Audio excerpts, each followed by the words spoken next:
यं ब्रह्मा वरुणेन्द्ररुद्रमरुता स्तुवन्ति दिव्यैस्तवैः।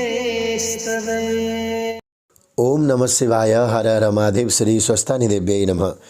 कुबेर सुवेदी यूट्यूब चैनलबाट देश तथा परदेशमा रहेर माघ मास महात्म्य अन्तर्गत स्वस्थानी व्रतकथा आराधना श्रवण गर्दै आइरहेका छौँ।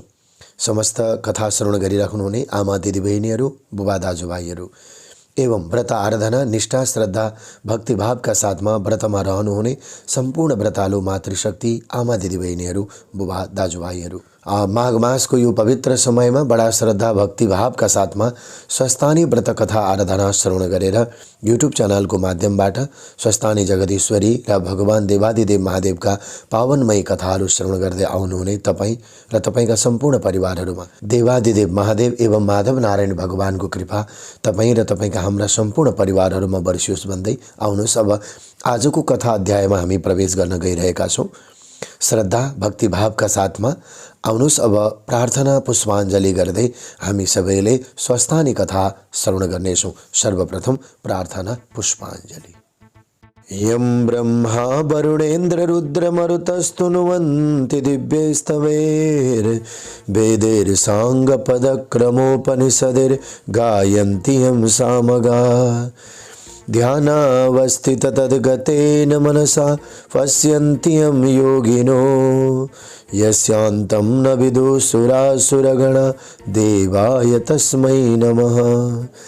श्रीमच्चन्दन चर्चितोज्ज्वलवपु शुक्लाम्बरा मल्लिका मालालङ्कृतकुण्डला प्रविलसन् मुक्तावली शोभिता सर्वज्ञाननिदानपुस्तकधरा रुद्राक्षमालाकरा वाग्देवी वदनाम्बुजे वसतु मे त्रैलोक्यमाता चिरम्। मूकं करोति वाचालं पङ्गुं लङ्घयते गिरिं यत्कृपातमहं वन्दे परमानन्दमाधवम्। नमो भगवते तस्मै व्यासायामित तेजसे यस्य प्रसादाद् वक्ष्यामि नारायण कथामिमाम्।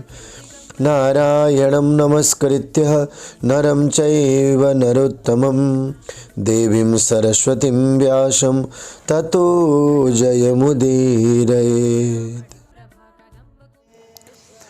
कथा प्रसंग अनुसार हिजो हामीहरूले 18 अध्यायमा नागिनीहरूले पनि अश्वत्थामा ऋषिले बताए अनुसार नै स्वस्थानी जगदीश्वरीको व्रत आराधना गरेका कथाहरू हामीले श्रवण गऱ्यौँ। अब 19औं अध्यायको कथामा हामी प्रवेश गरिरहेका छौँ।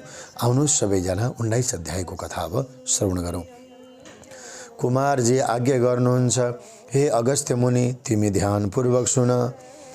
यति पातालका कुरा सुनाए, अब मर्त्यमण्डलको कुरा भन्दछु। पूर्वकालमा मर्त्यमण्डलको दक्षिण भागमा ब्रह्मपुर नाम गरेको एउटा नगर थियो। त्यहाँका कर्मिष्ठ ब्राह्मणहरू प्रशस्त सम्पत्ति पाई वेद पुराण आदि शास्त्रहरू अध्ययन गरेर आफ्ना धर्म कर्मको पालना गरेर बसेका थिए। त्यही एउटा शिवभट्ट नाम गरेका अत्यन्त दीन दरिद्र ब्राह्मण पनि थिए। गरिब भए पनि तिनी लोभ मोह त्यागेका आफ्नो सत्कर्मको पालना गर्दथे। तिनकी सती नाम गरेकी ब्राह्मणी थिइन्। ती विप्र दम्पति अनन्य प्रीतिले बसेका थिए। घरमा धन सम्पत्ति नहुनाले निकै कष्ट पाए। एक दिन शिवभट्टले आफ्नी पत्नीसित भने, हे प्रिय, हाम्रो घरमा सम्पत्ति छैनन्, त्यसै हुनाले बराबर कष्ट भोगिरहेका छौँ। अब सम्पत्ति प्राप्त गर्न सिद्ध गणेशको सेवा गरौँ भन्ने सल्लाह गरी दुवै पति पत्नी 8 दिनको मङ्गलबार बिहानै उठी कष्टपूर्वक सिद्ध गणेशको सेवन गर्न लागे। सेवा पूजा आराधना गर्न लागे। यही क्रमले निकै दिन बिते पछाडि सिद्ध गणेश प्रसन्न भई दर्शन दिएर, हे शिवभट्ट ब्राह्मण, हे सती ब्राह्मणी, तिमी दुवैको सेवाले म अति प्रसन्न भएँ। जे इच्छा छ सो वरदान माग भनेर शिवभट्टले सिद्ध गणेशलाई दण्डवत प्रणाम गरी अञ्जुली जोडेर, हे गणनाथ, अरू के वर मागौँ? पूर्व जन्ममा नकमाएको हुनाले यस जन्ममा दरिद्र भएर कष्ट भोगिरहेका छौँ। अब सम्पत्ति पाउने इच्छाले हजुरको सेवा गरेका हौँ। सम्पत्ति दिई कष्ट निवारण गरिदिनुहोस् भनी बिन्ती चढाए। अनि सिद्ध विनायकले आज्ञा भयो, हे शिव भट्ट, आजको 8 दिनमा मङ्गलबार बिहानै आई मेरो पूजा गर्नु। उसै बेला मेरो मुखेन्जी जो देखाउला त्यो घर लगी तसलामा राखी माथिबाट तसलाले छोपिदिनु। 4 दिन पछाडि छोपेको तसला झिकी हेर्नु, सुन भइरहला अनि सम्पत्ति पाई सुखी हुनेछौ। तिमीलाई सम्पत्ति हुने वरदान दिए। अब आफ्नो घर जाऊ। यति सिद्ध गणेशको वचन सुनि शिव भट्ट ब्राह्मण र सती ब्राह्मणीले सिद्धि विनायकलाई दण्डवत प्रणाम गरे। अनि विनायक अन्तर्ध्यान भए पछाडि उनीहरू घर फर्केर आए। 8 दिन बित्यो। मङ्गलबार बिहानै पूजा सामग्री लिएर ती विप्र दम्पत्ति सिद्धि विनायकको गणेशको मन्दिरमा गए र उनको अगाडि एउटा लड्डु देखे। अनि दुवै पति पत्नीले नित्य जस्तै विनायकको पूजा गरे। त्यो लड्डु घर लगी तसलामा राखी माथिबाट तसलालाई छोपिदिए। 4 दिन पछाडि छोपेको तसला झिकी हेर्दा सुनको लड्डु भइरहेको देखि अति प्रसन्न भएर सुरक्षित राखे। उसै दिनदेखि शिव भट्ट ब्राह्मण असङ्ख्य सम्पत्ति पाई सुखी भए। 10 घरडुली भिक्षा मागेर खाने शिव भट्टले आज सम्पत्ति पाए पछाडि एक दिन आफ्नी स्त्रीसित भने, हे सती, पूर्व जन्ममा दान धर्म गर्न नसकेकोले यस जन्ममा कष्ट भोग्यौँ हामीले। अब सिद्धि विनायकको कृपाले सम्पत्ति भयो। अब यस जन्ममा दान नगरे अर्को जन्ममा फेरि दरिद्र भई कष्ट पाउनेछौँ। अत दान धर्म गरौँ भनी दुवै पति पत्नी गङ्गा स्नान गरी हरिहरको पूजा गरेर सुवर्ण आदि अनेक द्रव्य दान गरी घर आउँथे। त्यसरी नै दान धर्म गर्नाले शिव भट्ट ब्राह्मणको सम्पत्ति झन्झन बढ्दै गयो। त्यो देखेर एक दिन शिव भट्टले आफ्नै पत्नीसित भने, हे स्त्री, सम्पत्ति मात्र भएर के गर्ने? हामी वृद्ध भयौँ, हाम्रा सन्तान छैनन्। अत यो सम्पत्तिको रक्षा कसले गरिदेला? अत सन्तानको निम्ति फेरि सिद्धि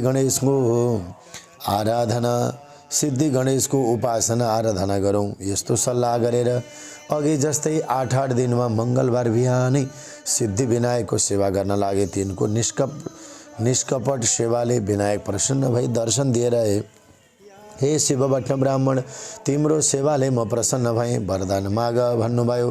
त्यस्तो सुनि शिव भट्ट र सतीले अञ्जुली जोरी बिन्ती गरे, हे गणनाथ, हजुरका कृपाले सम्पत्ति त पायौँ तर सन्तान छैनन्।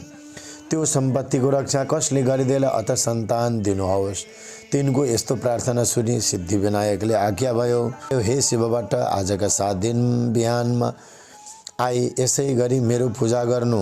उसै बेला एउटी गाई आएर तिम्रो मुख हेरिरहनेछिन्। तिमीले पनि गाईको मुख हेरेर पूजा गर्नु। अनि गाईले गोब्र्याउनेछिन्। त्यो गोबर भूमिमा खस्न नपाउँदै हातमा थापी घर लैजानु। तसलामा राखी माथिबाट तसलाले छोपिदिनु। 4 दिन भए पछाडि हेर्नु, कन्या उत्पन्न हुनेछन्। छोरो भने तिमीले पूर्व जन्ममा राखेका छैनौ। पति विनायकको आज्ञा सुनि शिव भट्ट ब्राह्मण र सती ब्राह्मणी दण्डवत प्रणाम गरी घर फिरे। उता विनायक पनि अन्तर्ध्यान हुनुभयो। त्यसको 8 दिन पछाडि मङ्गलबार बिहानै समस्त पूजा सामग्री लिई दुवै स्त्री पुरुष विनायकको मन्दिरमा गई पूजा गर्न लाग्दा एउटी गाई आएर हेरिरहिन्। अनि शिव भट्टले विनायकको पूजा सकेर गाईको पनि पूजा गरे। तब गाईले गोब्र्याइसके पछाडि शिव भट्टले गोबर भूमिमा खस्न नपाउँदै हातमा थापेर विनायकलाई दण्डवत प्रणाम गरी सानन्द घर आए। अनि गोबर तसलामा राखी माथिबाटै तसलालाई छोपिदिए। 4 दिन भयो। माथिको तसला झिकी हेर्दा कन्या उत्पन्न भइरहेकी देखे। कस्ती कन्या भने? मध्याह्नकालका सूर्य जस्तै तेज भएकी, पूर्ण चन्द्र जस्तै मुखमण्डल भएकी, बासुकी नाग झैँ हात पाउ र बाघको जस्तै कम्मर भएकी, सावित्रिका जस्तै पैताला भएकी त्यस्तै परम सुन्दरी कन्या देखेर शिव भट्ट र सती अत्यन्त हर्षित भए। तसलाबाट झिकेर निदान गरी राम्रो सुरक्षा गरी पाले। त्यस बालिकालाई खान दुध भएन। फेरि सिद्धि विनायकको मन्दिरमा गई पूजा गरे। अनि गणनाथ प्रसन्न भई, हे शिव भट्ट ब्राह्मण, हे सती ब्राह्मणी, के भन्ने इच्छा छ भन। यस्तो आज्ञा भएको सुनि शिव भट्ट बिन्ती गर्दछन्, हे गणनाथ, हजुरको कृपाले सन्तान पाएँ तर त्यस बालिकालाई खान दुध भएन। त्यही बिन्ती गर्न आएको हुँ। यति सुनेर त्यस बालिकालाई दुध दिए। जाऊ भनेर विनायक अन्तर्ध्यान हुनुभयो अनि सतीले आफ्नो स्तन निचोरी हेर्दा दुध आयो। त्यस बालिकालाई खाना दिई बढाइन्। जस्तै सीताजी उत्पन्न हुँदा राजा जनकलाई आनन्द भएको थियो, त्यस्तै ती बालिका उत्पन्न हुनाले शिवभट्ट र सतीलाई आनन्द भयो। त्यस पछाडि योग्य ब्राह्मणहरू डाके, नामकरण संस्कार गराए। ती ब्राह्मणहरूले भने, हे शिवभट्ट, गाईको गोबरबाट उत्पन्न भएकी हुनाले यी बालिकाको नाम गोमा भयो र यी बालिका भाग्यमानी हुनेछन्, सम्पूर्ण लोकले सम्मान गर्नेछन्। यति ब्राह्मणहरूले भविष्यवाणी गरे पछाडि शिवभट्टले यथेष्ट भोजन र दक्षिणा दिई विदा गरे। आगन्तुक सबै ब्राह्मणहरूलाई आफ्ना आश्रममा गए।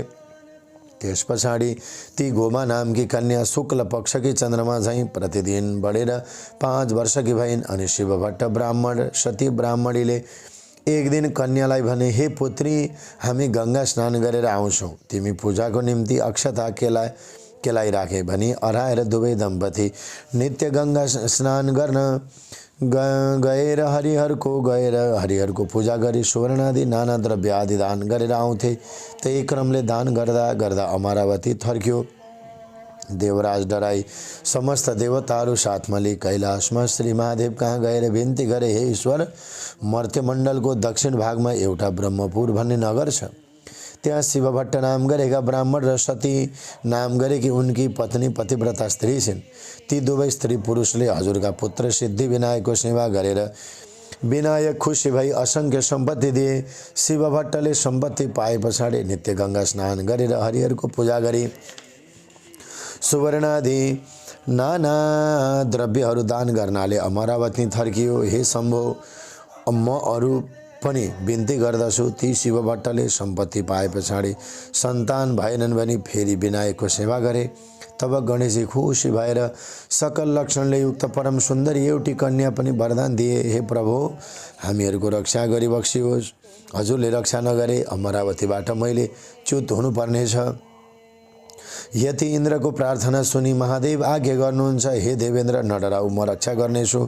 अब अमरावती जाऊ। शिवजीको आज्ञा सुनि दण्डवत प्रणाम गरी सूर्यराज अमरावती फर्के। त्यस पछाडि महादेवले भिक्षुकको रूप धारण गरी देवताको रक्षाको निमित्त जटाको मुकुट बनाई बायाँ हातमा त्रिशूल, दाहिना हातमा डमरुली भस्मलेपन गरी शिवभट्ट ब्राह्मणको घर पुगी भिक्षा माग्नुभयो। गोमा आफ्ना पिताको पूजाका लागि अक्षता केलाइरहेकी थिइन्। निकै बेर पछाडि, हे भिक्षुक, मेरा माता पिता गङ्गा स्नान गर्न गएका छन्, म अक्षता केलाउँदैछु, एकैछिन पर्ख है, भिक्षा दिने अरू कोही छैनन्, यति भनेर पर्खाइराखिन्। अनि अक्षता केलाइसकेर भिक्षा लिए। भिक्षुक रूप श्री महादेव छेउ आए। हे भिक्षुक, मेरा माता पिता घरमा छैनन्, म चामल केलाउँदै थिएँ, त्यसै कारण विलम्ब भयो, दुःख नमान, भिक्षा ल्याऊ भनिन्। गोमाको यति कुरा सुनि भिक्षुक रूप महादेव भन्नुहुन्छ, हे ब्राह्मणी, यतिका बेर पर्खाई, अब भिक्षा दिन आइस, म त्यो भिक्षा लिन्न। दिने भए तेरो पिताको पूजा गर्न केलाइराखेकी अक्षता दे। यदि भिक्षुक महादेवको वचन सुनि गोमाले लिने भए भिक्षा ल्याऊ, नलिने भए अक्षता त दिने होइन भनिन्। गोमाको त्यस्तो वचन सुनेर रिसाएका महादेव, हे पापिष्ट ब्राह्मणी, तैँले अहङ्कार गरेर मलाई भिक्षा दिइनस्, अत तँलाई श्राप दिन्छु। त 7 वर्षकी हुँदा 70 वर्षको बुढोसित विवाह होस्। फेरि तेरा मातापिताले महाकष्टसही सिद्धि विनायकको सेवा गरेर पाएको सबै सम्पत्ति पनि नाश होस्। फेरि तँलाई पनि अनेक दुःख आइपरुन्। फेरि तेरा मातापिता पनि चाँडै मरिजाउन्। यति 4 थोक तँलाई श्राप दिएँ। यति भनी त्यो भिक्षा पनि नली त्यहाँबाट अन्तर्ध्यान भई कैलाश पुग्दा भए। इति श्री स्कन्द पुराणे केदारखण्डे माघ महात्म्ये कुमार अगस्त्य संवादे स्वस्थाने परमेश्वरी अमृत कथायां गोमा श्राप प्राप्तिर्नाम 19 त सम्पूर्ण श्रद्धालु भक्तजनहरू 19 अध्यायको कथा हामीले श्रवण गरिसकेका छौँ। स्वस्थानी माघ मास महात्म्य अन्तर्गत स्वस्थानी व्रत कथा हामीले श्रवण गरिरहेका छौँ। अब हामी स्वस्थानी व्रत कथा मात्रै होइन, अब 23 गतेबाट माघ महिनाको 2078 सालको माघ महिनाको 23 गतेबाट श्रीमद् भागवत कथा 18 महापुराण समापन अनलाइनको माध्यमबाट यहाँहरूलाई घर घरमै कथाहरू श्रवण गराउनेछौँ। घर घरमै बत्ती अनुष्ठान साधना यहाँहरूले बढाउनुहुनेछ। आज दिवाकालीन समयमा हामी एउटा भिडियो पनि प्रस्तुत गर्नेछौँ बिहान दिउँसोको समयमा, र त्यो कार्यक्रम हाम्रो सम्पूर्ण अब 18 महापुराणको बारेमा जानकारीमूलक त्यो भिडियो रहनेछ। हजुरहरूले त्यो भिडियोलाई युट्युब धर्मदर्शन युट्युब च्यानलमा हेरेर त्यो नियमहरूलाई, त्यहाँका विधि विधानहरूलाई विशेष गरेर पालना गर्न सक्नुहुनेछ। हस् त, आजको दिन तपाईँ हामी सबैको लागि मङ्गलमय रहोस्। अब तपाईँ हाम्रो 2 दिन पछाडि त भागवत व्यासपीठबाट देवगढ धामबाट हामी हजुरहरूलाई कथा समापन समारोहको लाइभ दृश्यहरू घर घरमै यहाँहरूलाई हामी देखाउनेछौँ, दर्शन गराउनेछौँ। कथा अनुष्ठान साधना गरेर यो माघ महिनामा अझ हाम्रो श्रद्धा भक्तिभाव पनि बढ्नेछ, भगवानमा निष्ठा र प्रेम पनि बढ्नेछ भन्दै आजको कथाबाट अब विश्राम लिनुभन्दा पहिले प्रार्थना पुष्पाञ्जली श्रवण गरौँ। उपनयतु मङ्गलं वा सकल जगन्मङ्गलालय श्रीमान् दिनकर किरण निबोधित नवनलिन दल निवेक्षण कृष्णः काले वर्षतु पर्जन्यः पृथिवी सस्यशालिनी देशोऽयं क्षोभरहितो ब्राह्मणा सन्तु निर्भया अपुत्रा पुत्रिणः सन्तु पुत्रिणः सन्तु पौत्रिणः निर्धना सदना सन्तु जीवन्तु शरदां शताम् तत्रैव गंगा यमुना च तत्रः गोदावरी सिन्धु सरस्वती च तीर्थानि सर्वाणि वसन्ति यत्रः यत्राच्युतोद्वार कथा प्रसंगः या कुन्देन्दुदुसारहारधवला या शुभ्रवस्त्रान्विता या वीणावरदण्डमण्डितकरा या श्वेतपद्मासना या ब्रह्माच्युतशङ्करप्रभृतिभिर्देवैर्सदा वन्दिता सा मां पातु सरस्वती भगवती निःशेषजाड्यापहा कायेन वाचा मनसेन्द्रियर्वा बुद्ध्यात्मना वा प्रकृतिस्वभावात् करोमि यद्यद् सकलं परस्मै नारायणायेति समर्पयेत्।